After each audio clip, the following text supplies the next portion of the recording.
तो दिल्ली विधानसभा चुनाव के नतीजे सामने आ गए हैं, जहां आम आदमी पार्टी ने पिछला प्रदर्शन तो नहीं दोहरा सकी है। 62 सीटें उसकी झोली में आई हैं। कुछ सीटों पर लीड करने की बात भी सामने आ रही थी और 8 सीटें बीजेपी ने जीती है। अपना आंकड़ा जरूर बढ़ाया लेकिन सत्ता तक नहीं पहुंच पाई। लेकिन अगर बात करें बिहार के क्षत्रपों की, जेडीयू एक भी सीट नहीं जीत पाया। आरजेडी का तो समझिए सुपड़ा साफ हो गया, जमानत जब्त होने की नौबत आ गई। वहीं एलजेपी की बात करें तो एलजेपी एक सीट पर लड़ी थी, उसका भी खाता नहीं खुल सका। दिल्ली विधानसभा चुनाव के नतीजे सामने आ चुके हैं, सबके सामने हैं। आम आदमी पार्टी के झाड़ू ने सबको साफ करते हुए बम्पर सीटें हासिल की। हालांकि 2015 के आंकड़े से पीछे रही पार्टी के कई बड़े चेहरों को बीजेपी से टाइट फाइट मिली। पटपरगंज सीट की अगर बात करें तो यहां पर दिल्ली के उप मुख्यमंत्री थे चुनावी मैदान में। मनीष सिसोदिया तीसरी बार चुनाव मैदान में थे। यहां पर बीजेपी के रविंद्र सिंह नेगी से उन्हें कड़ी टक्कर मिली। आखिर तक पता नहीं चल रहा था वो जीत पाएंगे कि नहीं, काफी कम रहा वोटों का अंतर भी। वहीं कालका जी की बात करें, इस सीट से आप नेता आतिशी मारलेना को बीजेपी के धर्मवीर सिंह ने परेशान कर दिया। आखिर के राउंड में उन्हें विजेता घोषित किया गया। खैर, बिहार के लिए क्यों और कितना खास था यह चुनाव, लगभग इसी सवाल पर कल भी हमने चर्चा की थी, लेकिन तब चुनाव परिणाम हमारे सामने नहीं थे। अब नतीजे हमारे सामने हैं। चुनाव दिल्ली में हो रहा था लेकिन नजरें बिहार की भी टिकी हुई थी, धड़कनें बिहार के नेताओं की भी बढ़ी हुई थी। वजह साफ थी, बीजेपी के साथ मिलकर नीतीश कुमार के जेडीयू ने 2 सीटों संगम विहार और बुराड़ी में ताल ठोकी तो रामविलास पासवान की लोक जनशक्ति पार्टी ने सीमापुरी सीट पर उम्मीदवार उतारा। वहीं आरजेडी कांग्रेस के साथ मिलकर चुनाव लड़ा। 4 सीटों पालम, किराड़ी, बुराड़ी और उत्तम नगर सीटों पर अपने उम्मीदवार उतारे। दिल्ली में बिहार के क्षत्रपों के प्रदर्शन पर देखिए ये रिपोर्ट, फिर करेंगे चर्चा की शुरुआत।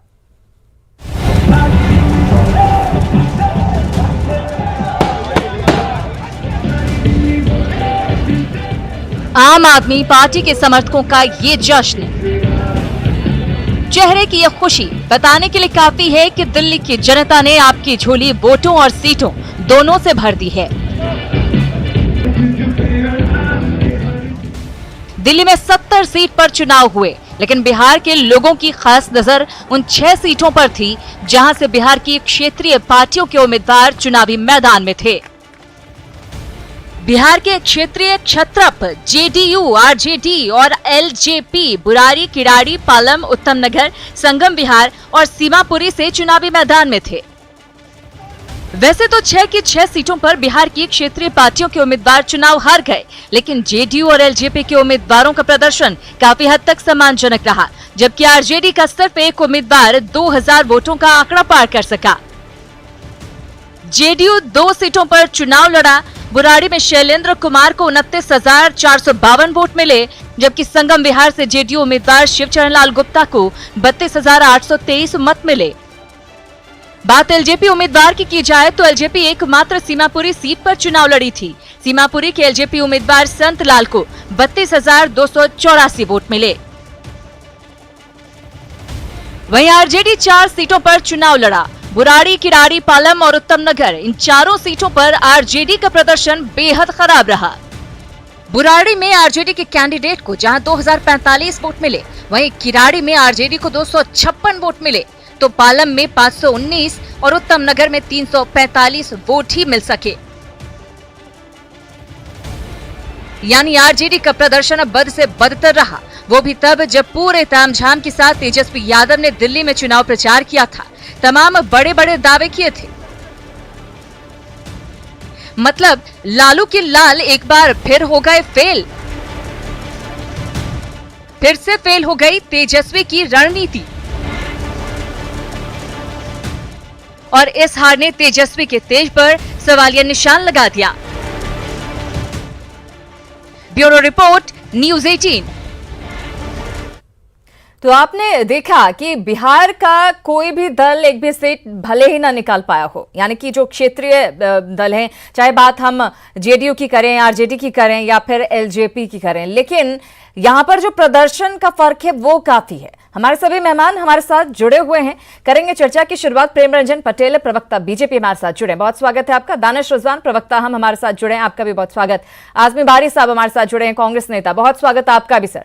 फैजान अहमद, वरिष्ठ पत्रकार, हमारे साथ जुड़े हैं, आपका भी बहुत स्वागत है। सुनील राम, नेता जेडीयू, हमारे साथ जुड़े हैं, आपका भी बहुत स्वागत है। सबसे पहले आजमी बारी साहब, आप ही की प्रतिक्रिया चाहूंगी। जो नतीजे दिल्ली में आए हैं उस नतीजे पर आपकी प्रतिक्रिया, क्योंकि ना तो सीट निकाल सकी कांग्रेस और ना ही वोट परसेंटेज, वो वोट परसेंटेज 4.27 जो आंकड़ा अभी मेरे पास है। क्या रही आपकी प्रतिक्रिया? सुनीता जी, आपने बहुत सही कहा। दिल्ली का चुनाव विकास और विनाश के मुद्दे पर लड़ा गया। मुझे इस बात की खुशी है कि आज विकास जीता और विनाश हारा। और दूसरी बात कि हमारे यहाँ बिहार में कहावत है कि औरतें जेवर सभी पहनती हैं, छमकाने कुछ ही लोग को आता है। आप किस तरह लड़े कि आप हार गए? हम आ रहे हैं, हमारे उस पर भी आ रहे हैं। आपने जो पूछा प्रतिक्रिया में देना कि विकास और विनाश के नाम पर चुनाव लड़ा गया और विकास जो था वो जीता, विनाश हार गया। और दूसरी बात यह है कि हमारे यहाँ कहावत है कि औरतें जो महिलाएं हैं बिहार में वो जेवर सब पहनती हैं, छमकाने कुछ ही को आता है। तो विकास तो कांग्रेस के जमाने में भी खूब हुआ, जो आप भी दिल्ली में रहती हैं, आप भी जानती हैं, देश के लोग जानते हैं, लेकिन कांग्रेस उसको छमका नहीं पाई। आपके लोगों ने उसको छमका लिया और आज उसका नतीजा आपके सामने है। अच्छा। लेकिन इस नतीजे से हम लोग ये खुश हैं इस बात के लिए कि कम से कम विकास के नाम पर वोट पड़ा और जिस तरह से विनाशकारी शक्तियों ने एक प्रेजेंट चीफ मिनिस्टर को, आने वाले चीफ मिनिस्टर को आतंकवादी तक कह दिया, इससे बड़ा अफसोसनाक बातें नहीं हो सकती हैं। चुनाव होता है, आज चुनाव हुआ, खत्म हो गया, कल फिर सब लोग रहेंगे। आप ये कह रहे हैं कि आम आदमी पार्टी ने विकास किया हो या ना किया हो, उसका अच्छे तरीके से प्रमोशन किया गया कि हाँ भाई हमने ये काम किया, हमने ये काम किया। बिल्कुल बिल्कुल, हम तो आपसे कहा कि आप दिल्ली में रहती हैं, देश की जनता जानती है कि जितने ओवर ब्रिजे और जितने लाइटिंग डेवलपमेंट हुआ है दिल्ली का, आपकी पार्टी ने अपने उम्मीदवार उतार लिए लास्ट मोमेंट पर। उन्हें लगा कि आम आदमी पार्टी ने बहुत अच्छा काम किया दिल्ली। शीला जी के वक्त में पूरा डेवलपमेंट हुआ, कांग्रेस पार्टी उसको भजा नहीं पाई और आज आपने इसको करा लिया, आपने इसको भजा लिया। सिरांधा जी, फरवरी प्यार का महीना है और हमारे नेता श्री जीतन राम मांझी जी ने स्पष्ट तरीके से कहा कि प्यार के महीने में, मोहब्बत के महीने में मोहब्बत कभी नहीं हारती। और दिल्ली की जनता ने यह बता दिया है कि फरवरी में वो नफरतों को नहीं जीतने देंगे। दिल्ली की जीत मोहब्बत की जीत है, प्यार की जीत है, अखलाक की जीत है। अच्छा। जिस तरीके से दिल्ली चुनाव प्रचार के दौरान लगातार भारतीय जनता पार्टी के नेताओं के द्वारा ऐसे शब्दों का प्रयोग किया गया जो मुझे लगता है कि दुश्मन के लिए लोग नहीं निकालते हैं, लेकिन चुनाव में अपनी सारी मर्यादाओं को तार तार कर दिया भारतीय जनता पार्टी ने। मुझे आश्चर्य होता है कि 6 महीने तक केंद्र की हुकूमत में बैठने वाले लोग विकास को छोड़ करके पाकिस्तान की बात करते थे। 6 मुख्यमंत्री मैदान में उतरे, 300 से ज्यादा सांसद उतरे, 1500 से ज्यादा विधायक उतरे, तकरीबन 150 मिनिस्टर्स उतरे, हर गली गली में पंपलेट बांटते दिखाई दिए अमित शाह जी। और नतीजा क्या हुआ? दहाई आंकड़े तक में नहीं पहुंच गए। ये स्थिति भारतीय जनता पार्टी की। मुझे लगता है कि भारतीय जनता पार्टी के नेताओं को जो बातें आप कह रहे हैं सारी बातें सही मान लेती हूँ, ठीक है, लेकिन मैं आपसे एक बात जानना चाहूंगी, आपकी जो सहयोगी पार्टी है वो किस तरह की राजनीति कर रही थी? चाहे बात आरजेडी या कांग्रेस दोनों की कर ले, उनका तो सोपड़ा साफ हो गया पूरी तरह से। ना तो वोट परसेंटेज वो बढ़ा सके, ना ही एक भी सीट हासिल कर सके। शून्य से शून्य तक का सफर उन्होंने तय किया इस बार भी। देखिए, एक चीज है, जनता जब शिकस्त देती है तो हमें हार भी स्वीकार है और जीत भी स्वीकार है, हमें कोई अंतर नहीं है। लेकिन मैं सीधे तौर पे कह रहा हूं कि विकास की बातचीत होनी चाहिए। कांग्रेस पार्टी हार गई, राष्ट्रीय जनता दल हार गया, लेकिन हमने कभी भी देश तोड़ने वाली बातचीत नहीं करी। हमने कभी ये नहीं कहा कि पाकिस्तान जीतेगा तो पाकिस्तान में पटाखे फूटेंगे, गोली मारो सालों को, इस तरह के शब्द कहीं नहीं प्रयोग किए। हम हार गए, हमारे सहयोगी वहां चुनाव हार गए, लेकिन देश तोड़ने वाली बातें प्रेम रंजन पटेल जी, जेडीयू के नेता भी ये कहते नजर आए कि जो बीजेपी के बड़बोले नेता थे उनके बयानों ने हमें हराया। क्या आप इत्तेफाक रखते हैं इस बात से? और अपने प्रदर्शन से क्या आप संतुष्ट हैं? और क्या आपको लगता है कि दिल्ली में संतोषजनक प्रदर्शन था और बिहार में चूंकि आप लोग साथ में लड़ रहे हैं, तो बिहार पर अगर इसके इफेक्ट की बात करें तो कहीं ज्यादा अलग होगा और इफेक्ट जो होगा वो पॉजिटिव होगा? नहीं, सिरांधा जी, सबसे पहले तो बिहार में हमें जितनी आशा थी उस आशा के अनुरूप सफलता नहीं मिली है। इसका हमको कहीं ना कहीं जो है से ये इस बात को हम मानते हैं। ये आगे उसकी समीक्षा करेंगे कि कौन से कारण थे, लेकिन उसके बावजूद मैंने अपनी 3 सीटों से 8 सीटों पर ले जाने का काम किया है। मैंने अपने वोट के प्रतिशत को 32% से बढ़ाकर 38% करने का काम किया है। जरा पूछिए तो जो ऐसे इन महागठबंधन के लोगों को, ये लोग जो ऐसे बेगाने की शादी में अब्दुल्ला दीवाना, जीते तो केजरीवाल है, इन लोगों का क्या हश्र हुआ है। कांग्रेस 66 सीट पर लड़ी थी और 63 पर जमानत जब्त हो गया। राजद 4 सीट पर लड़ी थी और 4 सीट मिलाकर करके उनको केवल 4000 वोट आए हैं। और ये लोग जो ऐसे कह रहे हैं कि जीत गए, ये हार गए, हार गए, हार गए। अरे आप कहां रहे थे?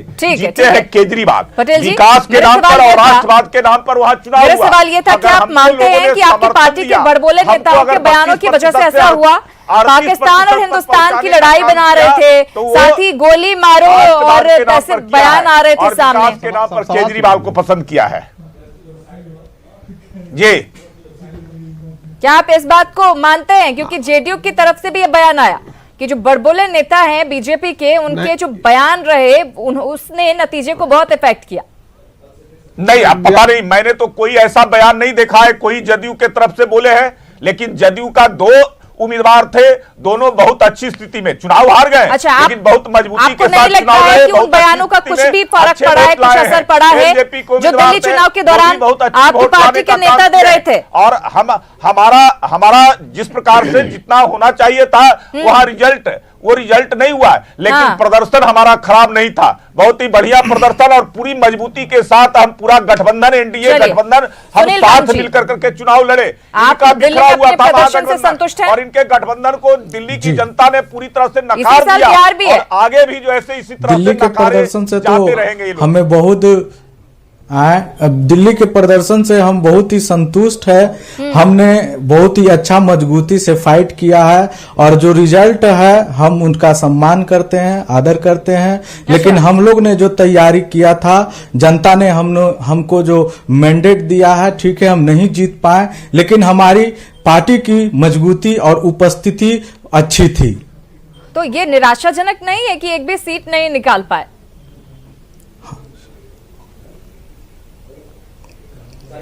देखिए, चुनाव है सिरांदा जी, और सबसे पहले कि हम लोग ने मजबूती से फाइट किया और हम एक इतने अच्छे वोट से हम लोग उपस्थिति दर्ज किए हैं। ठीक है, हमें हार का सामना करना पड़ा है, लेकिन हम लोग की मजबूती से उपस्थिति दर्ज हुई है और बिहार में भी हम लोग एक मजबूती से उपस्थिति रहेंगे। ठीक है, ओके। फैजान अहमद साहब भी हमारे साथ जुड़े हुए हैं। फैजान अहमद साहब, आपसे जानना चाहूंगी, दरअसल दिल्ली का ये चुनाव था, लेकिन 2020 बिहार में भी विधानसभा का चुनाव होने वाला है।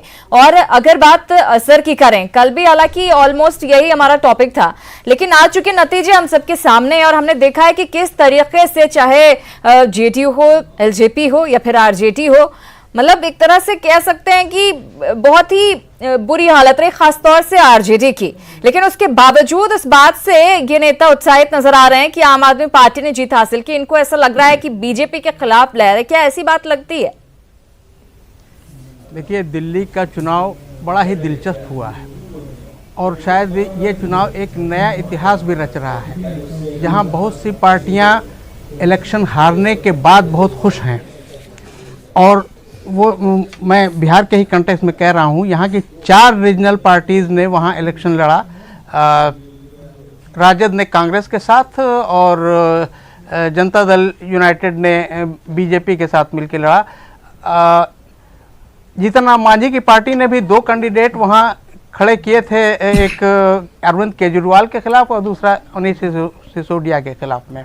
बहरहाल ये नतीजा आने के बाद ये सभी लीडर अरविंद केजरीवाल को बधाई दे रहे हैं और बड़े खुश और बड़े ही उत्साहित नजर आ रहे हैं। सबके अलग अलग कारण हो सकते हैं जी। जैसे राजद ने तो बधाई तो दी ही कि भाई हम बीजेपी हार गई, इसकी वजह से हम बहुत खुश हैं। जनता दल यू के किसी लीडर ने कुछ खुल के तो नहीं कहा, लेकिन अभी जो बोल रहे थे जनता दल यू के लीडर, वो कह रहे थे कि हम लोग बहुत ही सेटिस्फाइड हैं इससे। यहाँ लोग ये भी कह रहे हैं कि नीतीश कुमार और उनके लोग बहुत ही खुश हैं इस रिजल्ट से, क्योंकि उनको लगता है कि यहाँ बिहार में जो इलेक्शन होगा 7-8 महीने के बाद, उसमें उनको अपर हैंड मिलेगा इस बीजेपी की इस हार की वजह से। वही हाल देखिए आरजेडी का भी है। उनको लग रहा है कि भाई हम हार तो गए हैं, लेकिन हमारा एक क्षेत्र है यहाँ पर हमारा डोमिनेंस है, तो वो उस डोमिनेंस को बरकरार रखने के लिए, और यही हाल शायद मांझी जी का भी है, क्योंकि उनको लगता है कि आरजेडी जो इस बुरी तरह से हारा है, तो अब आने वाले बिहार के चुनाव में उनका कुछ ज्यादा, उनकी ज्यादा सुनी जाएगी और सीटों के बंटवारे में उनको ज्यादा सीटें दी जाएंगी। ठीक है, प्रेम रंजन पटेल जी, तेजस्वी को लगता है कि झारखंड और दिल्ली के जो नतीजे रहे हैं उसके साथ साथ, इन दोनों जगहों के साथ साथ देश भर में कहीं ना कहीं बीजेपी के खिलाफ एक लहर सी चल रही है और इसका फायदा महागठबंधन को बिहार में मिल सकता है। आप क्या सोचते हैं? नहीं, भारतीय जनता पार्टी को वोटों के हिसाब से देखेंगे तो कहीं कोई कमी नहीं आ रही है। अपने बेस वोट को कभी जो ऐसे खो नहीं रही है, उसको बनाए रख रही है, उसमें और जोड़ने का काम कर रही है, इजाफा करने का काम कर रही है। लेकिन आप जरा देखिए कि दिल्ली के अंदर में महागठबंधन का क्या असर हुआ है। तो महागठबंधन का असर अगर दिल्ली के अंदर में इस प्रकार का हुआ है, तो आगे आने वाले समय में बिहार में भी वही असर। लेकिन पटेल साहब एक बात तो मानेंगे, एक बात तो मानेंगे कि तैयारी इस नतीजे के लिए नहीं की थी आपने। नहीं, चुनाव में तो हार जीत लगा रहता है। मैंने तो पहले ही कहा कि मुझे आशातीत सफलता नहीं मिली है। मैंने जिस प्रकार का जो है से यही हाल बाकियों के लिए भी लगा रहता है। कोशिश किया था और जो आशा थी उससे कम मिला है, लेकिन उसके बावजूद हमारी सीटें 3 से हम 8 सीटों पर पहुंचे हैं। बाकी लोगों का क्या हुआ है? हमारे वोट 38% पहुंच गए। बाकी लोगों का हल क्या हुआ है? वोट बैंक को नहीं, कांग्रेस जो सबसे बड़ी पार्टी है, पुरानी पार्टी है, महत्वपूर्ण पार्टी है, उसका क्या हाल हुआ है? कैसे पहुंचे हैं? उस 10% पटेल जी सुन लेते हैं, आपने बारी साहब। पटेल जी ठीक है, 63 सीटों पर जमानत जब्त हो गया।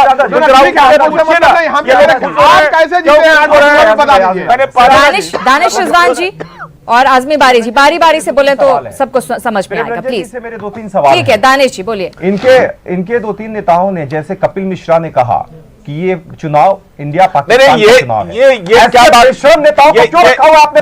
ये क्या बात करेंगे? ये रंग छोड़ रहा है, ये महागठबंधन से अलग लड़ेंगे, जानबूझ के केजरीवाल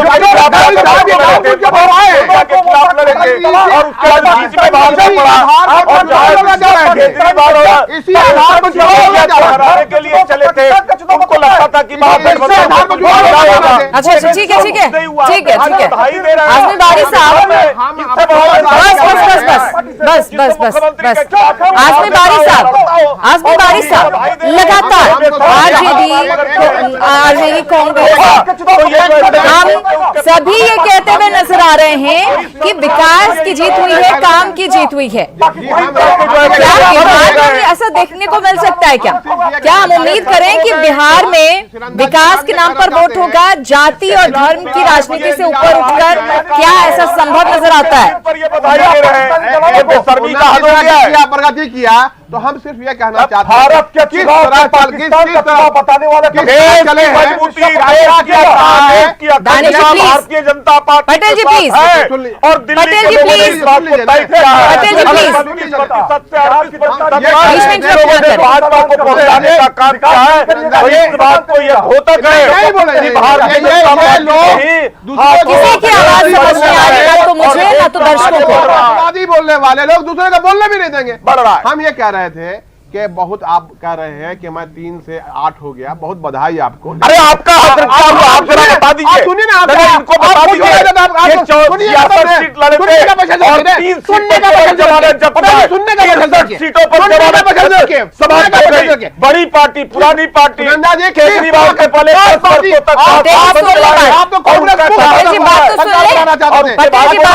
पानी पीजिए, पानी उनका क्या असर हुआ है?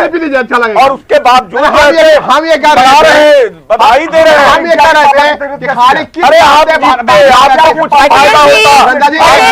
बिल्कुल अच्छा नहीं लग रहा, तो कुछ बात होती, आप सबके बीच में इंटरप्ट करें, अच्छा नहीं लगता है। बोलने दे उन्हें, उसके बाद आप जवाब दीजिए। बीच में आप लोग मना कर दीजिए, आप बता दीजिए बीच में इंटरप्ट अगर करेंगे तो मैं भी करूंगा। बीच में इंटरप्ट मेरे बारे में बीच में करेंगे तो मैं भी करूंगा। सिर्फ एक बात थोड़ा बहुत ठीक है, लेकिन ज्यादा हो जाता है तो अच्छा नहीं लगता।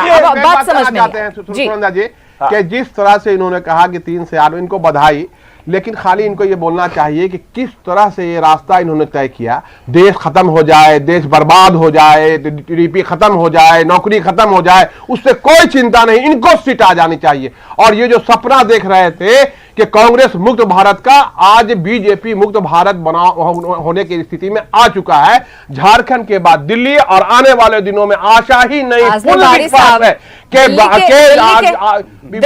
में भी इनकी सत्ता जाएगी। ये जुमला तो फिट बैठ रहा है, कांग्रेस मुक्त भारत वाला। भले झारखंड में अपने सहयोग से सरकार बना लियो, लेकिन दिल्ली के नतीजे तो कहीं से भी आपको कोई आशा की किरण नहीं दे रहे। देखिए, कांग्रेस का इतिहास उठानंदा जी उठाइएगा तो वो सेक्रीफाइस की है, सेकुलरिज्म के लिए अपने आप को कमजोर करने का काम किया है। सेकुलरिज्म की लड़ाई थी और देश तोड़ने वालों के खिलाफ थी, इसलिए आज देश तोड़ने वाले, जिस तरह से देश को बर्बाद करने वाले लोगों की हार हुई है, इससे हम प्रसन्न हैं। आने वाले दिनों में आशा ही नहीं, कुछ विवाद है कि यही चीज हमको बिहार में देखने को मिलेगी और यही पैनल होगा, और बिहार में भी हम लोग इसी तरह से कामयाब होंगे और उसमें कांग्रेस की महत्वपूर्ण भूमिका होगी। दिल्ली के जैसे कामयाब होंगे? बिल्कुल नहीं, हम लोग कामयाब हो गए राजस्थान की तरह, मध्य प्रदेश की तरह, छत्तीसगढ़ की तरह और झारखंड की तरह। चलिए, हमारी भी नजर रहेगी 2020 में। हमने देखा दिल्ली का नतीजा, हालांकि राजनीतिक परिस्थितियां अलग हैं, बीजेपी और जेडीयू ने मिलकर गेन काफी किया है वोट परसेंटेज, लेकिन जीत हासिल नहीं हो पाई है। देखने वाली बात यही होगी कि इस चुनाव के नतीजे का असर बिहार पर कितना देखने को मिलता है, और क्या जिस विकास और काम की बात की जा रही है, जिस पर वोट दिल्ली की जनता ने दिया है, क्या कुछ बदलाव बिहार में भी देखने को मिलेगा? क्योंकि बिहार की राजनीति इसीलिए जानी जाती है कि यहाँ पर जाति आधारित वोटिंग होती है, धर्म के आधार पर भी वोटिंग होती है। आप सभी मेहमान हमारे साथ इस चर्चा में शामिल हुए, आप सभी का बहुत धन्यवाद। लेकिन सभी की अपनी अपनी उम्मीदें हैं, अपनी अपनी आशाएं हैं। इस चुनाव के नतीजे से भी सभी पॉजिटिव चीजें निकालने की कोशिश कर रहे हैं, लेकिन कितनी पॉजिटिव चीजें निकलती हैं ये तो आने वाला वक्त ही बताएगा। और ये देखने वाली बात होगी कि क्या 2020 के बिहार विधानसभा चुनाव में दिल्ली के नतीजे का कुछ असर देखने को मिलता है। फिलहाल प्राइम डिबेट में इतना ही, लेकिन न्यूज़ 18 बिहार झारखंड पर खबरों का सिलसिला लगातार जारी है।